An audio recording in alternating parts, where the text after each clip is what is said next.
चला सकते हैं, अच्छे से चला सकते हैं। यदि भजन में जैसे धन में महत्व बुद्धि है, ऐसी यदि नाम में महत्व बुद्धि हो जाए तो आप व्यापार चला सकते हैं। देखो, शरीर से सारी सेवाएं होती हैं। अगर आप मान लो जिस विषय को कह रहे हो कि, तो तुम्हारे यहाँ कितने लोग आते होंगे? 1000-500 है।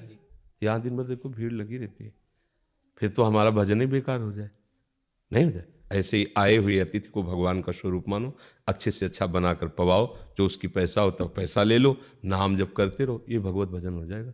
आपका उद्देश्य होना चाहिए कि इतने रूपों में भगवान पाने आते हैं, अंदर से, कहना नहीं किसी से। बाहरी व्यवहार तो संसार जैसा ही करना है, अंदर से रखना है। अच्छे से अच्छा पवित्र भोजन बनाओ, उत्तम उनको पवाओ, जो तुम्हारे पैसे लगे हैं, जो तुम्हारे पैसे सेवा में चाहिए, उतने जोड़कर उनको बोल दो। और बकाया शेष समय राधा राधा राधा राधा, जो नाम आपको गुरु जी, उस नाम को जब हमें तो लगता है बहुत आनंद है, बस उसको क्या है कि आपने महत्व बुद्धि धन की कर ली और व्यक्ति देख रहे हो और व्यापार धन के लिए कर रहे हो, अब गड़बड़ हो गया।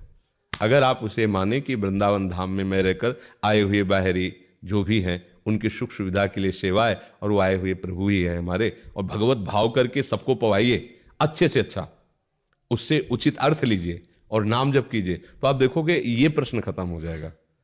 जब उठो, जब चेतना आवे, मान लो आप दिन भर सेवा में लगे हो, आराम से सो जाइए। जब उठो, जब चेतना आवे, नहा धो के भगवत स्मरण करते हुए अपने व्यापार में जाइए, उसे भी भजन मान लीजिए। है, जब शाम के आप अपना होटल या जो भी हो बंद करो, तो 1 मिनट ऐसे शांत होकर प्रणाम करो भगवान को, हे प्रभु, जो दिन भर सेवा हुई वो आपके चरणों में समर्पित करते हैं, नाथ इसका फल यही मिले कि आपको मैं भूलूं नहीं, हर समय आपको याद रखूं। प्रभु आप देख लो, आप कृपा करके अपने चरणों से हमें लगा, हमारा मन कभी आपसे दूर ना जाए। हर मिनट को उनको समर्पित हो जाएगा। अब क्या है, हम लोग बिल्कुल अलग हो गए, भजन को एक अलग समझ लिया और संसार को अलग समझ लिया, तो आप जितनी देर उस काम में लगते हो भजन का कोई भाव ही नहीं है, तो फिर चुभेगा तो है ही, क्योंकि धाम आए हो भजन के लिए, तो अच्छा नहीं लगेगा। तो इसको सुधार कर लो। अच्छा, अब बाबा जी हो तो चलो मांग लो खा लो भजन करो, अब जब गृहस्थ हो तो अर्थ चाहिए ना, अर्थ के लिए व्यापार है, तो व्यापार करना ही है, तो उस व्यापार को भजन बना लो। आप देखो, करके देखो, तो बीच बीच में नाम बोलो। आज का सत्संग जो था उसमें कहा कि 5 मिनट का अंतर ले लो, 5 मिनट में एक बार बोल दो कृष्ण, बोल दो एक बार राधा, बोल दो, आपका भजन हो जाएगा 5 मिनट में एक बार। 5 मिनट काफी समय होता है, एक बार बोल दिया राधा, 5 मिनट के लिए फुर्सत, फिर काम में लगे, फिर 5 मिनट में बोल दिया राधा। आप करके देखो, 1 मिनट भी नहीं छूटेगा, एक दिन ऐसा आ जाएगा।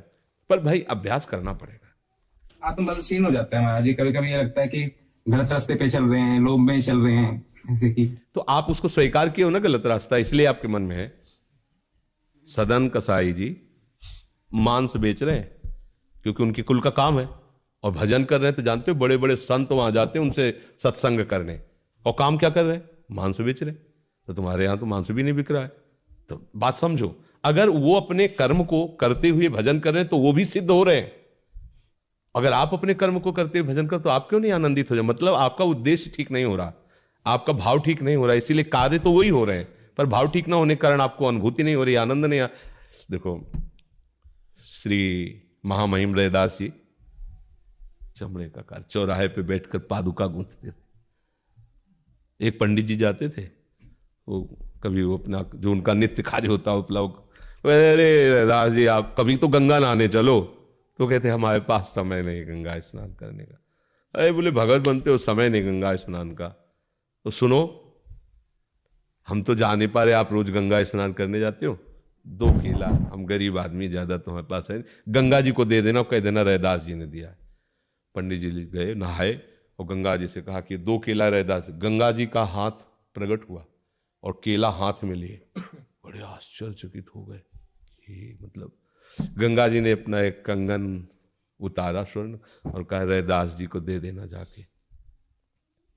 वो तो आश्चर्यचकित हो गए कि हम रोज गंगा नहा रहे हैं नियम से, कभी गंगा जी हमसे ये बात, और वो तो कभी आते ही नहीं गंगा, और देखो उनको कुछ तो है, मतलब कुछ तो अंदर है, ये चमत्कार कैसे? फिर सोचा कि देने की जरूरत क्या, इतना महंगा कंगन है, चुपचाप अपनी पंडिताइन को देंगे जाके, रैदास जी को दे। अब वो जिस गली से चले तो घूम के वही रैदास जी के दरवाजे खड़े हो जाए, जिस मार्ग से चले वो वहीं खड़े हो जाए। हार गए उन्होंने, फिर गए रैदास जी के पास, उनका गंगा जी ने एक कंकन दिया है आपको। बोले जब हमने केला दिया तो गंगा जी में हाथ प्रकट हो गया, उन्होंने अपने कर कमल में आपका केला और ये कंकन, तो समझ गए थे कि इनके अंदर लोभ आ गया है, तो कहा देखो पंडित जी हमको कंकण की जरूरत नहीं, तुम ही वो कंकण रख लो। तो अब उन्होंने उस कंकण को बेचा तो अच्छी धनराशि में मिला, तो एक नगर सेठ ने खरीदा। अब वो कंकण, उनकी नगर सेठ की पत्नी की मित्रता थी रानी से, वो जब वहां गई तो कंकण देखकर लुभायमान हो गई, दिव्य कंकण। उनका ये कंकण हमें दे दो, जितना धन चाहो जितना, तो दे दिया। और वो कंकण ले, राजा से कहा दूसरा हाथ का कंकण ऐसे ही बनवाओ। अब वो दिव्य कंकण दिया हुआ वहां उनके कहां से प्राप्त हुआ पता चला, तो क्रम से पता चला कि पंडित जी को गंगा जी ने, पंडित जी से कहा दूसरा कंकड़ गंगा जी से लाओ। अब वो परेशान हो गए क्योंकि उनकी पावर से थोड़ी निकला था।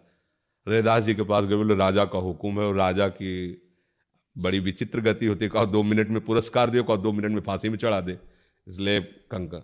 तो उनका ठीक है, ऐसे कठोता में हाथ किया, दूसरा कंकड़ निकाल के दे, ले जाओ। तो उनका पंडित जी ने कहा ये तो गंगा जी ने दिया। तो बोले ये भी गंगा जी है, यहीं आ गई, मन चंगा तो कठौती में गंगा। नाम जप कर रहे, भगवान की सेवा कर रहे, तो जानते हो उसमें क्या था?